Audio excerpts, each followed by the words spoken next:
Welcome to the Geek to Geek podcast, where Void is not here and it's Harry Potter's birthday! So Void had some stuff come up in life, and he wasn't able to be with us today.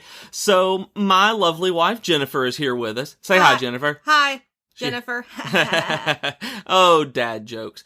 And so it is Harry Potter's birthday. So we thought it would be a fantastic move to talk to you guys about hosting fan events like throwing Harry Potter a birthday party, because we actually just got finished throwing Harry Potter a birthday party. Well, Jennifer did. I was about to say we. I was there and I complained about part of it. Yes. And but during the day I helped. But one of the things that we did this weekend was basically spend the day talking and hanging out with kids, running this entire this fan event that was all themed around Harry Potter's birthday. And so we wanted to talk about that. You guys would probably thought at some point about running a fan event, about maybe wanting to do a con or have a meetup or something and put this kind of thing together. And so with Jennifer's 12 years of experience of doing programming like this, I thought this would be a good time to both say happy birthday to Harry Potter again and to get her to give you any kind of advice and just kind of talk about her experiences with this. So tell us about what you do, actually. Like, you've been on here before, we've talked, but, like, what do you do? I'm the programming and publicity coordinator at Florence Lauderdale Public Library in Florence, Alabama. Basically, I mostly plan adult programs, but Harry Potter's birthday is something I ended up helping to spearhead. Even it's an all-ages event. And then I, manage most of the publicity for our events and services.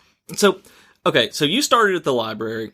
And you were back in processing. Like, you were the one who had to, take the books out of the boxes and basically do the getting them ready to be on the shelf. Stamp them, put the barcodes on, all that stuff. So, how did that transition into you getting into publicity and programming? The programming specifically. Yeah, the publicity was sort of natural because I was working on my master's degree in English, so I had the writing experience. So they started having me begin to write our mass emails and things like that. And, I don't actually know why I started doing events. I think maybe just because it ties in with publicity. You plan the event and you publicize it. We're a one-branch library. We don't have multiple branches. Multiple branch libraries usually have a separate publicity department.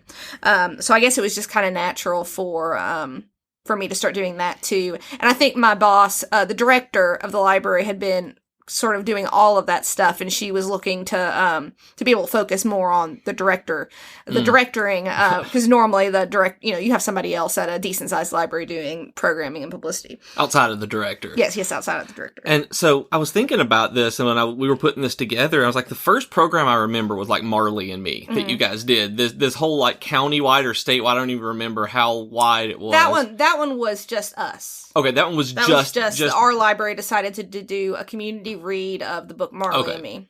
And so that was the first one I could think of, like, because I was thinking like maybe they had asked you to get involved with it and liked what you did and kind of just handed you more of them, maybe. Like, I can't remember at that point. I can't remember. It was 10 years ago. Yeah, I know.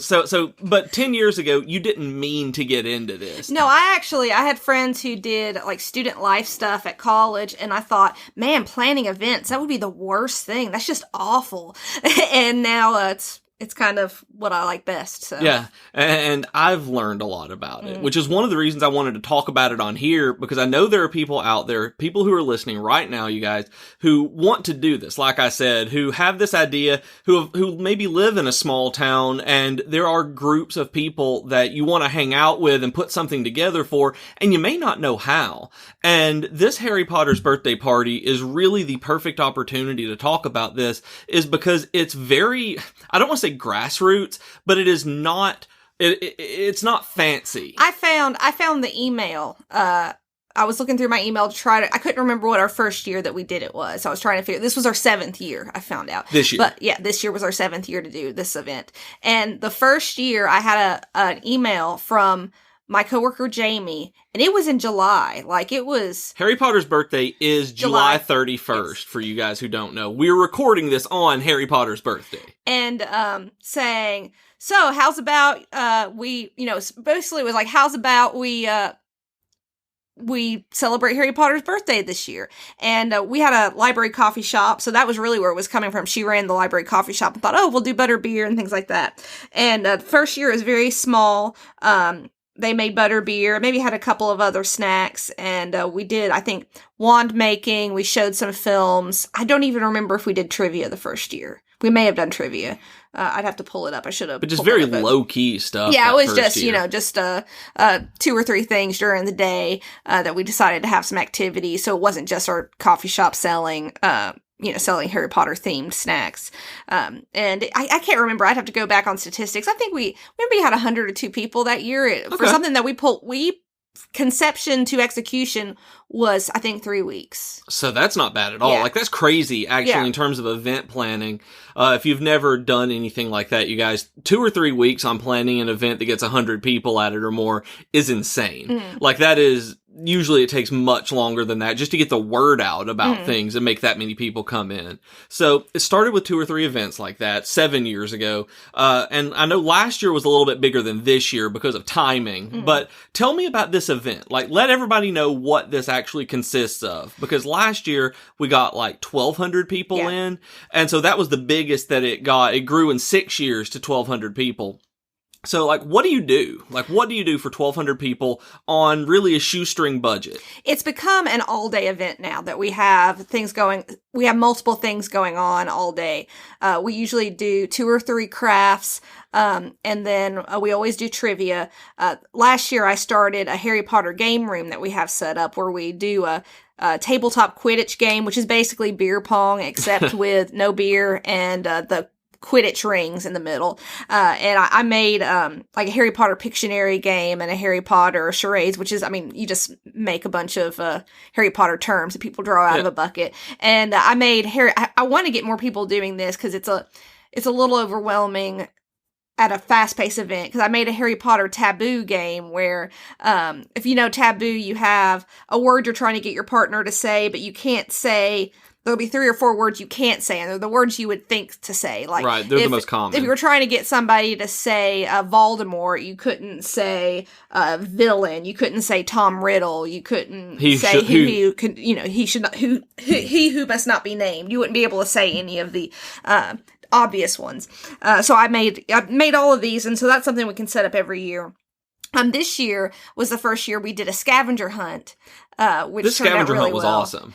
So basically it's just events all day. And like I said, until this year, we also had a coffee shop that would sell butterbeer, and it became a really huge part of the event. They would make sorting cookies that where you'd bite into it, and there'd be a color that would determine what house you were, and chocolate frogs, obviously, but they were just super creative, like on it. Pretzel wands that were dipped in chocolate. They had butterbeer they sold, just all they of do this stuff. butterbeer lattes, all sorts of stuff. They had some sort of exploding candy where you bit into Pop Rocks, like stuff like that. And it was a huge draw. People loved it. And they would, call themselves Honeyduke. We'd put up Honeyduke signs.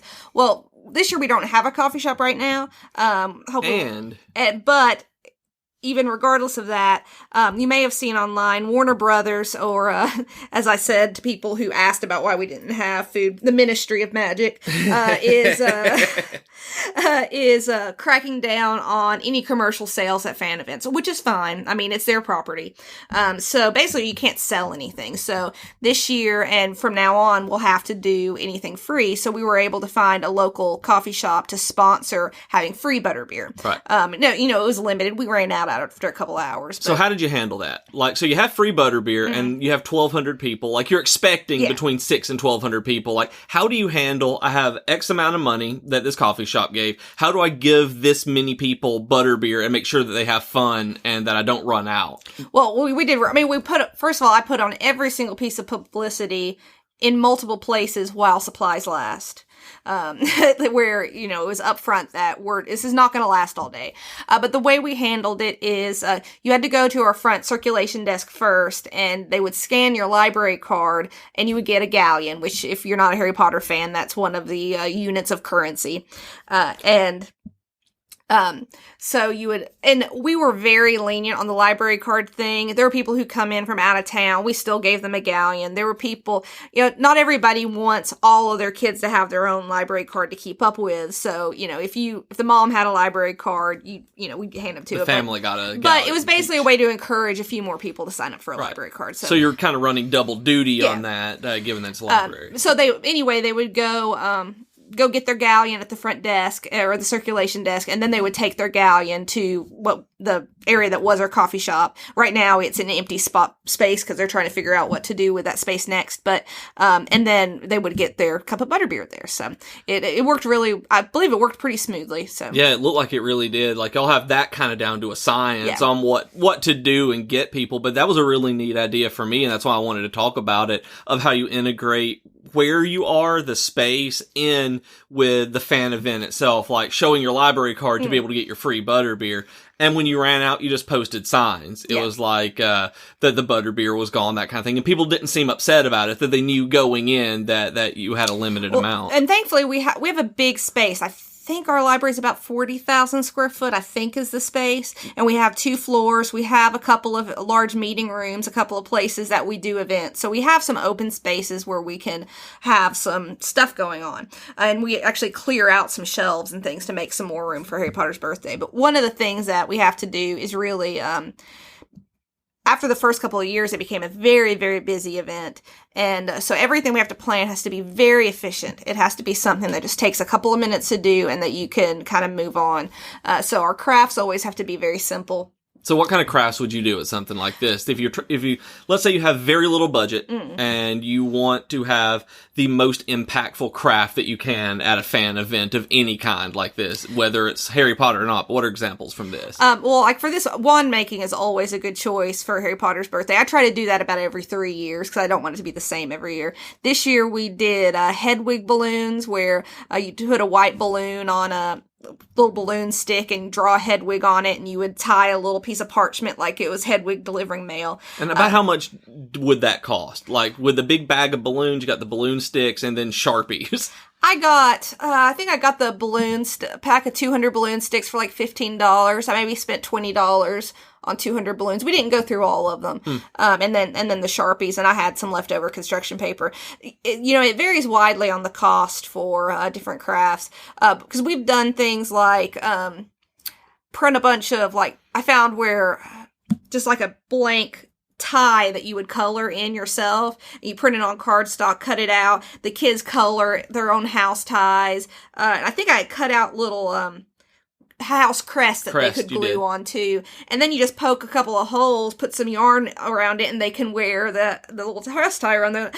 Oh yeah, kids love wearable crafts. That's one thing I've learned. Yeah, so if you're doing wanting to do a fan event for kids, like, or adults love it too because it's goofy. That I should say that it's not just kids. Because another thing we did was pipe cleaner Harry Potter glasses where you use black pipe cleaner. And people kids, adults, everybody, they loved wearing these silly little pipe cleaner glasses. They just went nuts over them. Like, I love stuff like that. And this year we had a button maker at the library, and kids just lost their minds over these buttons. Just buttons. I mean, the kind that you pin on, the really trendy graphic buttons. And kids just went crazy over these, wanting all of them. And we literally had a kid at one point, Jennifer was telling me about, who reached up on the table of pens when she said, "Yeah, we're almost out. Y'all can just take however many you want." Literally put his hands up and tried to scoop all of them off, and his mom had to stop him because he was young. I mean, he was a young kid. Yeah, I told him, I forget the kids take things very literally. But so the cost of the crafts can vary widely. We've done, one of my favorites were these. You took toilet paper rolls and made them into little Hogwarts students by putting a little black strip around for the robes, a little scarf around, and then like hair. And so that was dirt. You had to collect the toilet paper rolls and construction paper. And then it was mostly a lot of prep time of like making some of the scarves. Because like I said, we have to do a lot of prep on the crafts because it has to be fast. Okay, so that actually brings me to my next point. Yeah. Like, how long does something like this take to plan? Like from in the beginning where you had the 2 or 3 crafts, or the 2 or 3 events, activities, it took maybe 3 weeks, but you guys were probably running really hard on that. Like, that was your job for those few weeks. Yeah. Like, now, knowing that it's coming up every year at the same time, what do you do? How long does this take to plan and prep? I usually start making notes in April or May, like start planning, deciding which crafts we're going to do, kind of figuring out what resources I have, brainstorming with some of my coworkers.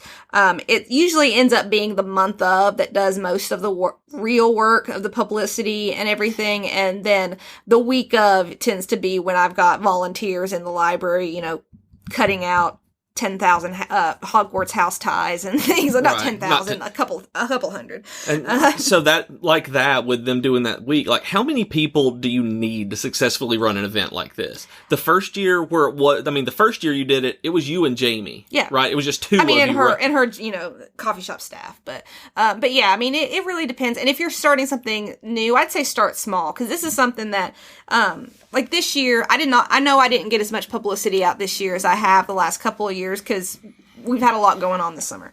And, but we've had 7 years of people knowing to look forward to it. So we still had a good 600 people show up, even, you know, just on a $20 boost on a Facebook event, putting up a few flyers and sending it to the newspaper. Right. And that was pretty much all you did this year, like in terms of major. And the library's email list that we have.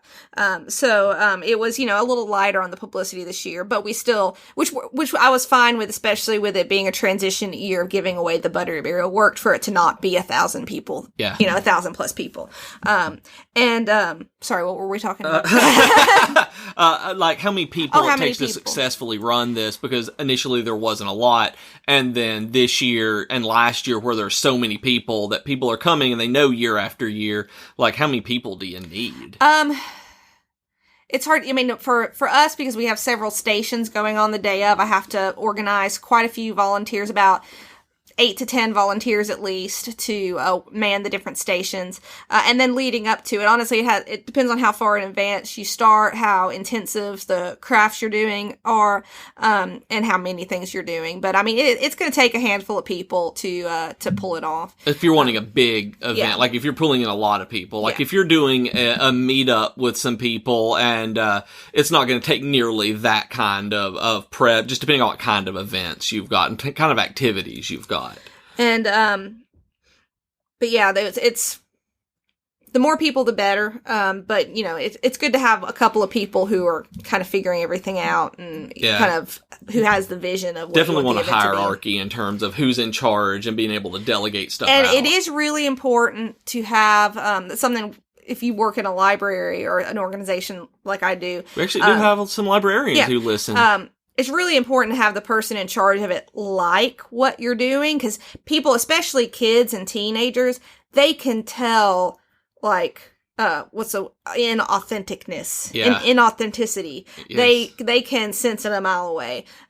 So while, you know, yes, we have to do lots of things at our jobs that aren't necessarily what we love. I mean, I ran a Doctor Who event or helped run a Doctor Who event for several years, and I don't like Doctor Who. We're getting to that. That's on my list later.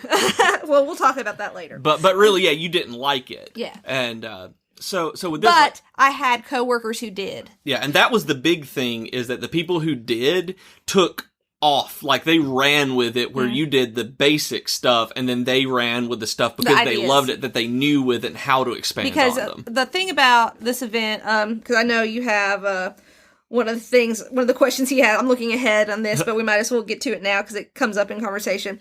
He said, why do it? Why, with all the work and stress, why do you do it? It's really about creating something special for folks for kids and teenagers and adults, something that, you know, there's a lot of stress out there, a lot of things to worry about, and just to get together and have fun with a story that you love. And it's really about finding things to make it special. Like, you know, we did a scavenger hunt this year, which is the first year we've done that. And the way I did it is I came up with clues that would send people to different areas in the library, particularly different book sections. And they would find a secret word at that book section. And then they'd write the secret word in the blanks that were provided. And then the there would be red underlined letters that would add up to a final secret word. And the final secret word this year was Aloha Mora, which is the opening spell, so that when they finished it and turned it in, they would say the magic word and it would open the box of prizes. Yeah. So it's little things like that, little things that show that you like this thing just as much as they do. And that makes it a lot more special. And so, they get their, I don't just hand them a piece of paper with the clues. Yes, I was the one doing that. You don't just hand them a piece of paper with clues. It's the Marauders map on one side with the clues on the other side. And I made sure that every single person who did this scavenger hunt, I asked them, do you solemnly swear you're up to no good? And if they wouldn't say it, I wouldn't give it to them. And even these really rebellious teenagers who didn't want to say anything, and they were just these droll teenagers like, you're going to say it. I was like, I'm not going to give you this. And they would play along. But most people loved it. Most people loved it. And then even the droll people loved it. Even the droll people ended up loving it, yeah. And I had one little girl look at me, and she was probably 11 or 12ish, but she was like, I really appreciate your positive attitude. And I was like, and that's what Jennifer's talking about. I was like, people do appreciate your enthusiasm with this, and some of them will tell you. And I had a little girl come up to me and say, this has been my best Harry Potter's birthday yet, which made me happy in a lot. First of all, this was a special day for her. This was a day she was going to remember, which is what I really want. And also, this was my best Harry Potter's birthday yet. This is a kid who comes every year. Yep. That this is something that she looks forward to, that I've created, or the library's created this event that is something that's important to people, and that's really special, and that's why I keep doing the work, because it's a lot of work. You lose sleep over this sometimes when you remember something and wake up in the middle of the night and like, oh no, this didn't happen. And I mean, I came home from the event and went and slept so hard that they said that the cat headbutted me and I didn't notice it. And then I slept till 11 the next day. It's a tiring event. And we get up at around 6 every morning just to know how different that is. But I mean, that kind of thing. This is off of the topic. Another thing that's important for these kind of events, people love a photo booth. That's true. Every year, every event that you have done, from anything that's going to have people there who are fans of anything, have a photo booth. That you have some sort of props or backdrop or both for them to take their pictures with. That they love it. And it's all ages. I mean, little kids love it, teenagers love it, people like us love it, because it's like, ooh, a Harry Potter wanted poster. And one of the things that gets difficult when doing an event year after year is you don't want it to be the same. So, like, the crafts, I have to come up with new crafts every year, which I think we've done it long enough I could start recycling some of the earlier ones. But it's actually very difficult. You Google Harry Potter DIY or Harry Potter crafts, and usually it's something really in-depth, not a quick kids craft that you do in an assembly line. So it gets difficult, and the photo booth is difficult to come up with something new too. It first started out with just like we did a backdrop and hung like just some material and hung some like plastic fake candles like it was the Great Hall, and people would put on the Sorting Hat and hold a broomstick. It was very simple. Many people loved that. But people loved it. And I found on Etsy where you could buy files of like photo booth props that you could print out, print on cardstock and print out, where it'd be like little house scarves, just goofy stuff. People love goofy stuff. And we made a Have You Seen This Wizard like frame that you would put around your face and, scream, act like you're Sirius Black, and they love that too. That was really popular. We did a 9 3/4, platform 9 3/4, where we did the brick background and, loaded up a little cart, because we have these little carts you don't need to know why we have these little mini shopping carts. You don't need to know about our books by mail program right now. And we loaded it up with like old looking books that would look like stuff, and had a friend whose son had a really nice stuffed Hedwig, and somebody who gave us a bird cage, so we had Hedwig sitting in a bird cage on it. So, and this year you used the trees in your youth services department to act as the Whomping Willow, and did a big stand-up frame of the Weasley flying car. This year was the most elaborate. We did a big cutout of the Fort Anglia, and we have these big artificial trees in youth services. willows. So we said those were the Whomping Willow and put the tree underneath it. And I blew up the screenshot of Harry and Ron screaming in the car.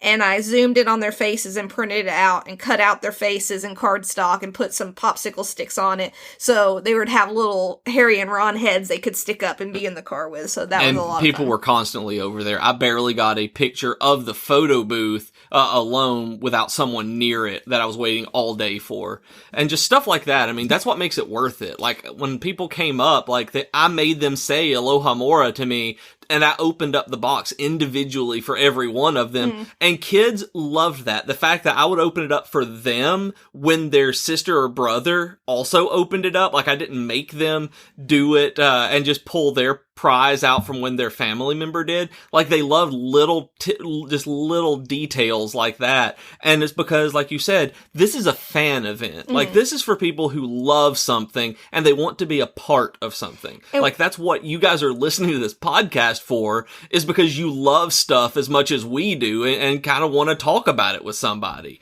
So yeah, if you're wanting to plan an event like this, you start brainstorming and coming up with your ideas on what sort of activities you want far ahead of time. And then usually a few weeks ahead, I figure out what my schedule is. So it was from 10 to 12. I knew there were a few things we were going to have all day. Like the game room was going to be set up all day. We were having movies showing on a TV all day. The Harry Potter haiku. We did Harry Potter haiku. That was fun all day. Just a few things that were set up all day, and then things that were timed. Like 10 to 12 was crafts. Then we did our costume contest. You always do a costume contest at an event like this at noon, and then our trivia was at 12:30. Then from 1 to 3 we had the scavenger hunt, and which, it didn't take 2 hours for anybody to do the scavenger hunt, but that was the window of time that you could do it. And then we did bag decorating, where you could bring a canvas bag, and I used our vinyl cutter at work, or die cutter I think is what it's called, and cut out a bunch of stencils so people, and got some fabric markers, and they could make their own Harry Potter bags. And last year you provided the bags, and people were waiting in line to get their canvas tote bags. So if you guys are planning on anything and you want something interactive that people will line up for, pay a few dollars each if you got a budget, and to get some canvas bags that they can decorate. But I thought last year was huge. Last year we ended up doing it early. We did it at the end of June to coincide with the 20th anniversary of the publication of Sorcerer's Stone. So it was Harry Potter's birthday. It was Harry Potter's literally birthday. Harry Potter's birthday. Actually, the last 2 years it's been really big, because 2 years ago, Cursed Child was released on Harry Potter's birthday. Right. So there was tons of publicity. People were going at, midnight to get the book and all of that. And then last year it was the 20th anniversary. So that just worked out really well. That was one of the reasons why those 2 years were extra big, was because there was just lots of publicity. People's minds were on Harry Potter. More than they normally are. Yeah. So you figure out your schedule, you kind of time everything out, you figure out your locations. Like I said, we block all the rooms, all the spaces in the library, and we have to figure out what's going to be where. The photo booth's also always all day. And then you figure out your who's going to staff each area, and then you have to start make lots and lots of lists of everything that has to be done. And you're going to forget stuff. You're going to be, even as much as I worked, I got at the library at 7 o'clock that morning for the event starting at 10, because there was still, 50 little things I realized I needed to do. Yeah. And so extra little sign. For me, until I get everything set up physically, all the stations set up, I don't know what kind of signage I need until I see it. Right. Like that's just how I work. I'm not a super visual person, so I can't just look at my space and figure out how I'm going to need to direct people. I have to get it set up and see, I need a sign here saying go here. So, it's work in some time that you're going to have those little things like that come up. And then it's just getting your volunteers. But like I said, the biggest thing isn't about it all going smoothly or it being anything fancy or anything that you're giving away, anything expensive. It's really about just coming up with those little special touches that are going to make people smile, really. Yeah. I forgot to this year, but usually when I do trivia, I introduce myself as the professor of trivia and facts at Hogwarts, at Hogwarts. Just little silly things like that. People eat up. They really do. They, it just makes the day special for folks. And, you know, people leave and they have big smiles on their faces and they say, thank you so much for doing this. We had a great time. Yeah, and we've had people in the past come up and drive like 3 or 4 hours for this. I mean, like, they will drive for it like we or you guys do for conventions.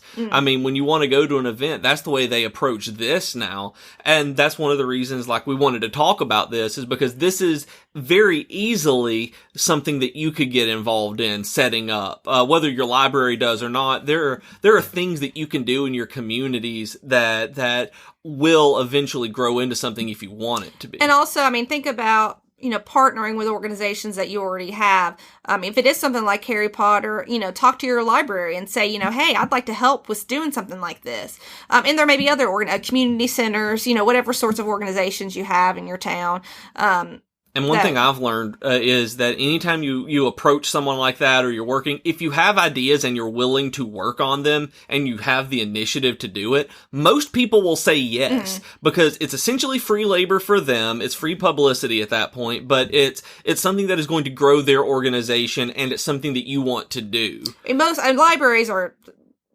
Librarians are trained to be yes people. They want to make it happen. But, you know, we all have the person who comes up and be like, why don't you do this? And I've had people say, well, why don't you have this sort of club or whatever? And then I start telling them about, well, you can book a meeting room and host this. Then they back off because they don't want to do it. And it's like, you know, my job isn't to come up with all these fan clubs for you. You know? But you have done some. Yes, you have done some fan clubs like that. Not necessarily fan clubs, I shouldn't say. Fan events. Like, Harry Potter's not the only thing you've done. So, like, what kind of smaller events do you do? Like, one-offs or stuff that may be repeated during the year? Like, what are some of the fan stuff that you've done that other people could take? Several. We haven't done this it's been a couple of years since we've done one of these, but something that our library became known for locally and through the state for a while was we would do TV premiere parties for and finale parties.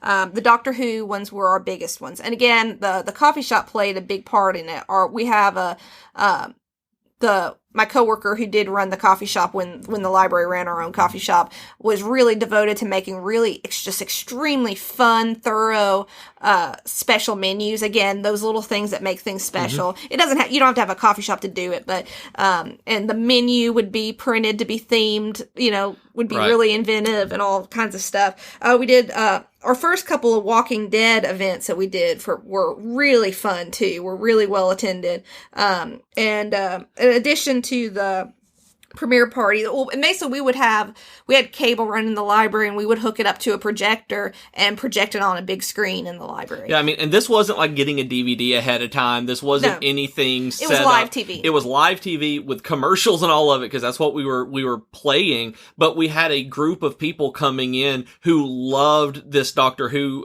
special, this Doctor Who premiere enough, or the Christmas special, or whatever it was, and wanted to be with other people who loved that. And we did for X-Files and, like you said, Walking Dead. Yeah, I mean, it's really something just because libraries are, I'm a library marketing person. So libraries are not just repositories of books. We're community. We are community centers. But really, I mean, it's all about bringing people together to enjoy stories together. Yeah. People think, you know, well, why would you watch TV in a library? Well, it's a story. Yeah. And it's getting people together to enjoy a story together and to talk about the story and to celebrate it. I mean, we've made friends like that. We've made connections like that. Just people coming up who are hanging out. I mean, and like with the MCU, like obviously you can't do MCU screening parties. I mean, that's impossible. But what you do are discussion panels before and after sometimes for the really major keystone movies. For different, something that we do now and then, and sometimes really consistently, is we'll do film discussions after a major movie has come out. One of the most recent ones that we had that went really well was we had a discussion panel after Black Panther. And we had a panel of scholars from our local university coming at it from various angles. You know, one person was a comics guy who really was looking at it, comparing it to the comics. And we had an African studies professor an African and Black studies professor who was looking at it from more of a social lens. There was a sociology professor who actually does a lot of work with hip hop music, so talks some about the soundtrack and Kendrick Lamar's music for it. And it was It was packed. That was a really special program, because usually I do a lot of these, like I said, for different comic book movies. That's something that works well. We have a pretty strong pop culture scholarship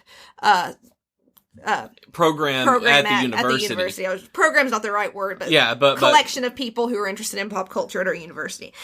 So it just we have good resources to pull from for those.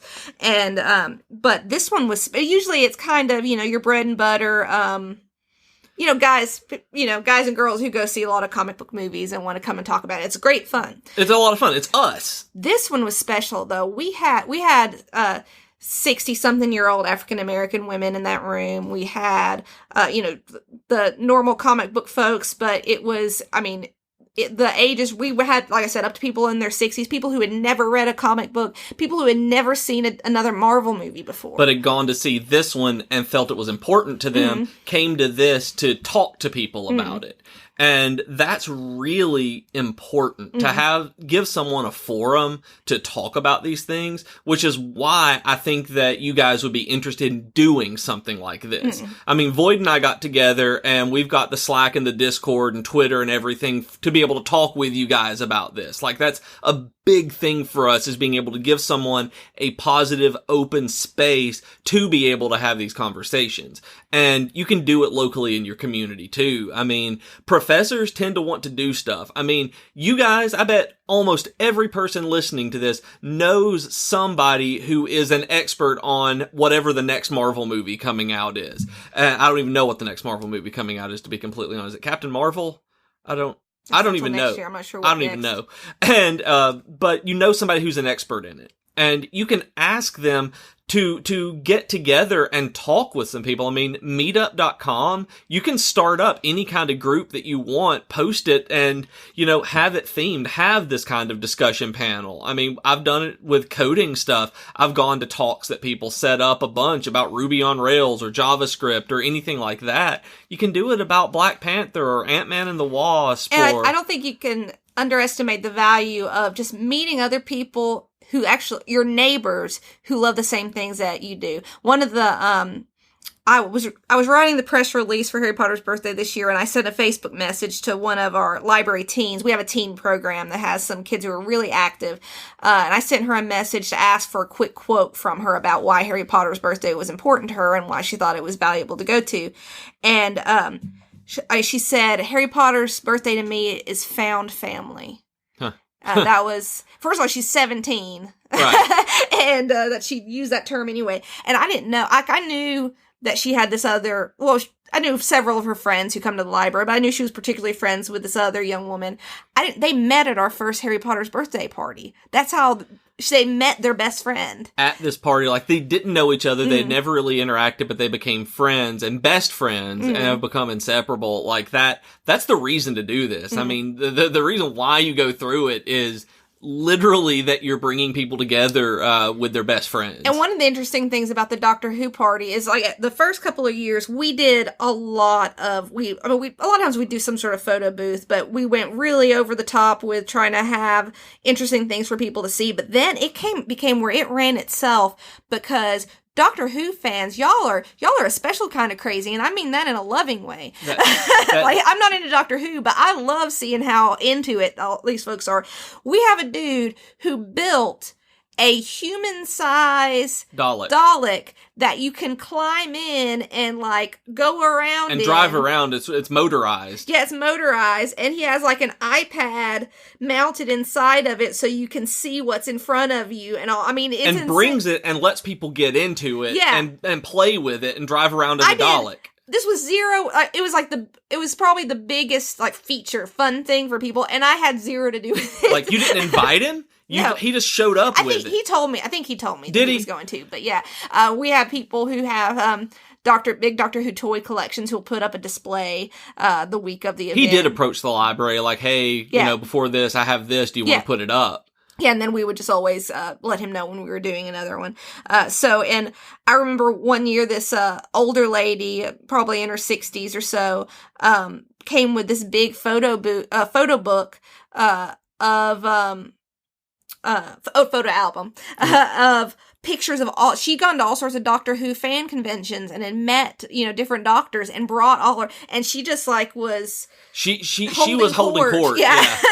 And she had her Tom Baker scarf on, and everybody just gathered around, and and I had no idea this lady was going to show up. Nope. And that that made so many people's nights. Yeah. That was really special to those people and to her for being able to do that and share those experiences with a lot of people who would never be able to have those experiences. Probably a lot of the folks listening to this podcast have had some experience where you had something you loved and you didn't know anybody else who loved it.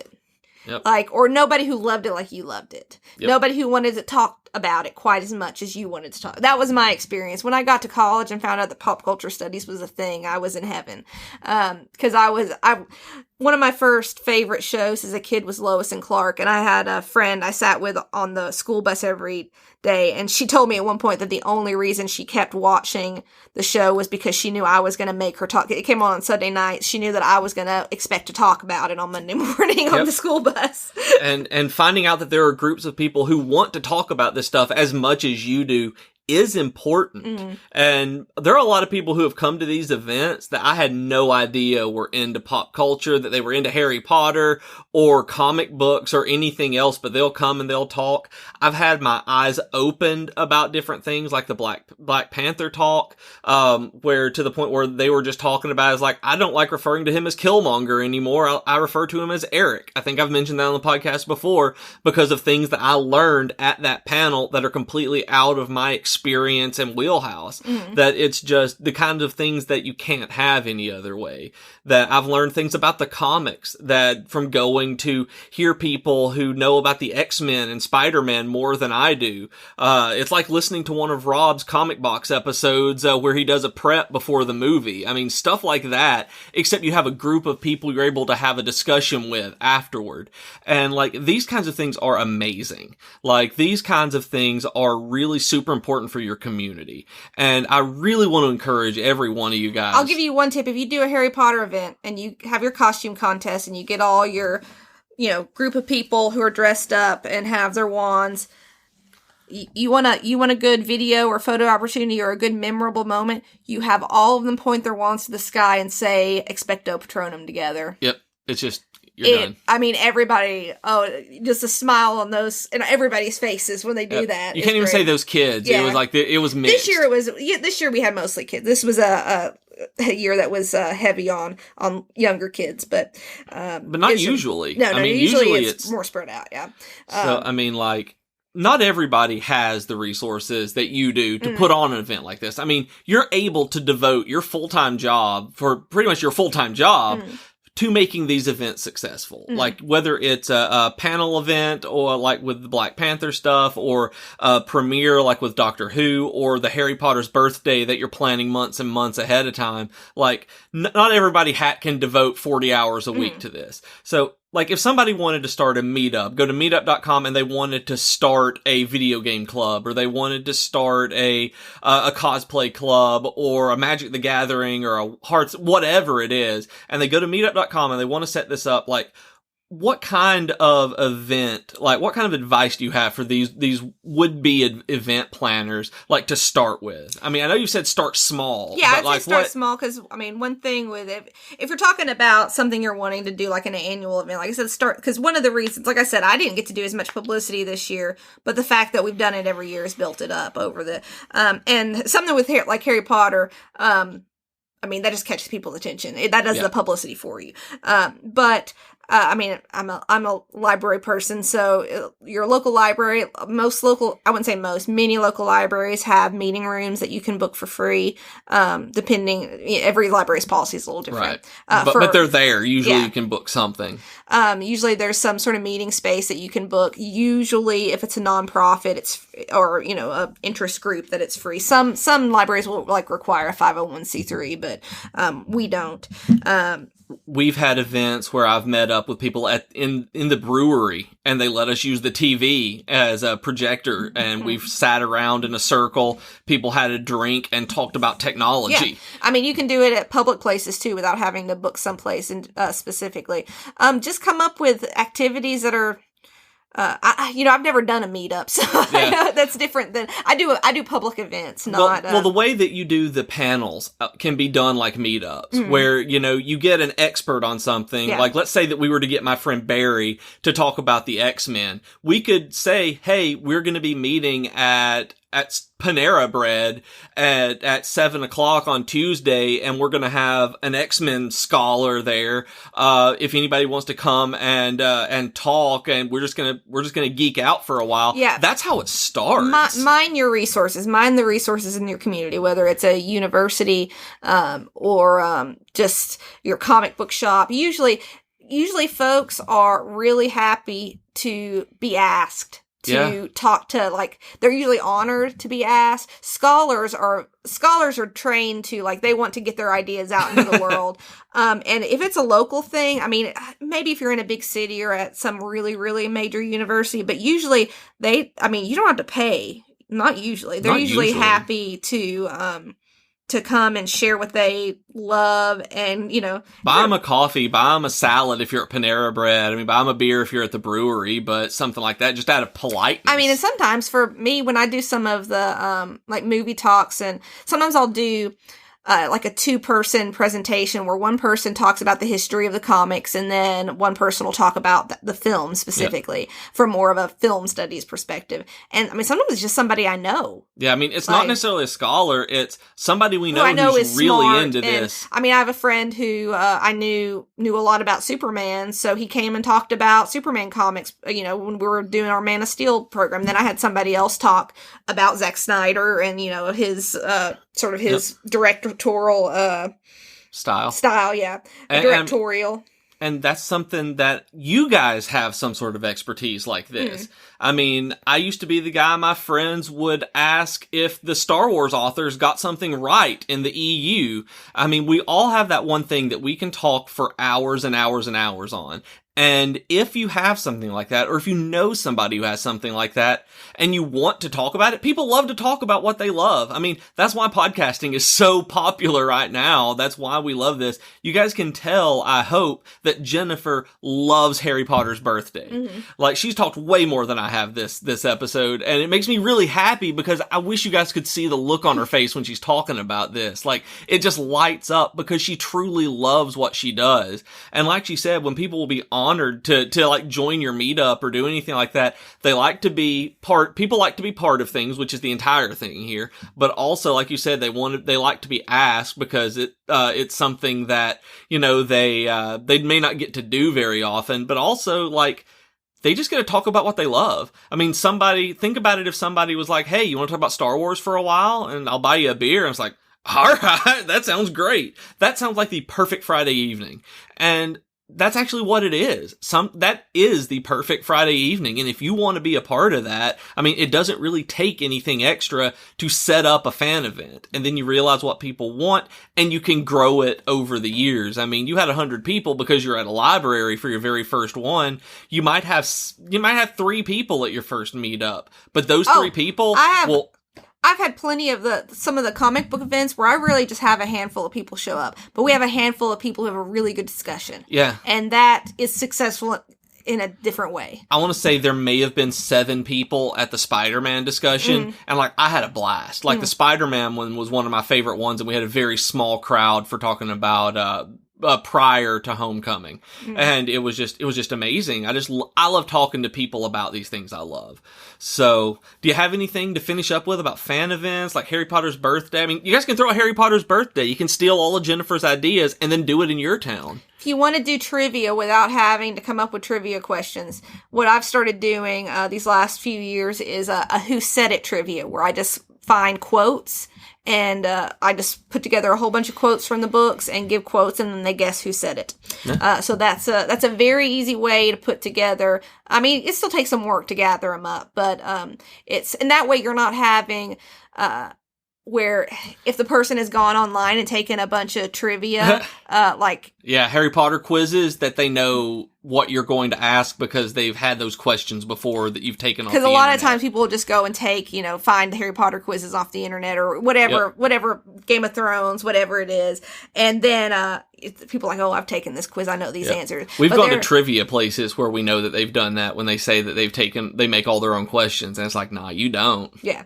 But yeah, so that's I know that's just kind of random, but it's one of those things that you have to think about and that you know. So. And now I know that it's, that's a really easy way to get trivia, and people love it because it's hard. Yeah, and people love small prizes, stuff that doesn't cost a whole lot. I mean, I went online and found a bunch of little Harry Potter related images, printed them out to the size they needed to be, used the button maker, and I mean, these kids were, especially the kids on this one, they were just going nuts on it. And so next year, what I'm planning to do, I'll have to buy some more of the pins, like kits for it. But if I'm going to be giving them away, because originally it was supposed to be a craft, and then we realized that our button maker wasn't quite reliable enough to do as a craft for kids when we have like 50 kids in line. So make sure that the things that you do plan they will work and are consistent. But if I'm in it, so next year I'm planning to put the library's logo on every single one of those pins. Yeah. So it's something they're wanting to grab and wanting to put all over their backpacks, and they'll see that's from FLPL. Yeah. Stuff like that. So that's it. That's what we want to talk about. I hope that you guys will take a little something from this and be able to start something around where you are. And it doesn't even have to be around where you are. You can do it online as well. Look at what me and Void have done. Like, we decided to start a podcast and you're listening to it right now. We're super happy about that. If that's something that you want to do, I know that people have done that with their streaming, with game streaming, and you've built a community. Hey, and there. check to see if your local library has a makerspace with audio equipment. Ours does. That's true. And we do have podcasts that are recorded there. So it's just... We do? I basically work there. You know that. I worked there last year. But doing an event, actually, as an event manager for a book festival. So, we're very active in this. And it turns out that event planning is something that, we like. That Jennifer turned out to love this. And doing it is not necessarily something I want to do for a living, but I love jumping in and doing it on short-term projects, on individual projects. So I hope that you guys will too. I hope that you guys find something that you can do to share what it is that you love around with people who also love it as much and want to be a part of that. So if you do anything like this, you have any questions, feel free to hit me up. I want to know about anything that you do. I know Jennifer does as well. I'm going to send her an invite to the Discord server so that she can talk about this with you guys, but I can guarantee you that she won't accept it. You don't want to do Discord. I'll do it for this, and then I'll leave forever. Yeah, that's probably true. So whatever it is, let us know what you decide to do, if you decide to do anything. It would be fantastic. So I guess it's about time to do our network shout out. I don't actually know what any of the shows are doing this week, but I want to make sure that you listen to Tea Time with Katie and Chelsea and Geek to Dude with Joe, and that I want to give out one last shout out to the Bloggist Reborn event that's starting tomorrow, that they have for people who want to get in with blogging. And again, it's a community that was built up around something that people love.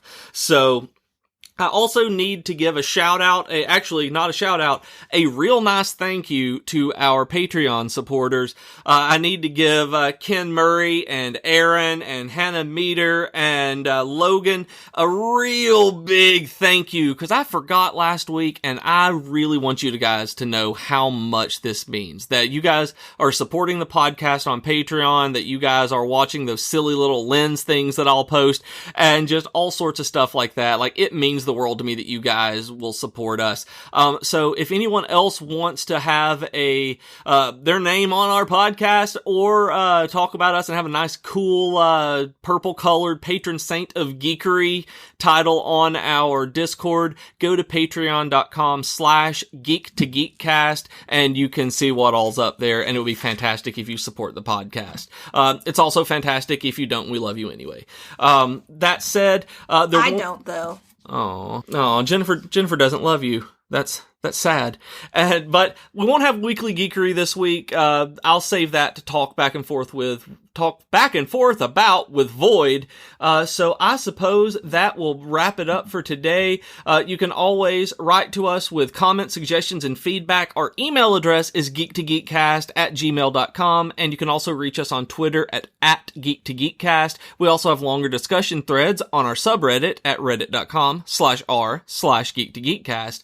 And like I've mentioned earlier, we do have Slacks and Discord. That does mean we wear pants. If you have a Discord account or a Slack account, go to discord.geek2geekcast.com or slack.geek2geekcast.com, and you'll get an invite for both of them.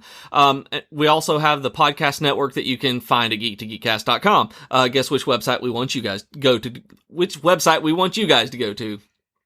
Since Void's not here, I can't read his part. I'm on Twitter as @ProfessorBeej, and apparently I'm blogging at geekfitness.net again. I don't know. And where can they find you online, Jennifer? Nowhere. This is true. She does not do Twitter. You can tag her at @JBKeaton13, and she will not answer you because she will not see it. But I am going to try to get her on Discord. So I guess, have anything else for the listeners before we go? Nope. All right. That'll do it for this week. See you next week, geeks. See you next week. You're going to be back next week? No, I don't know what's happening.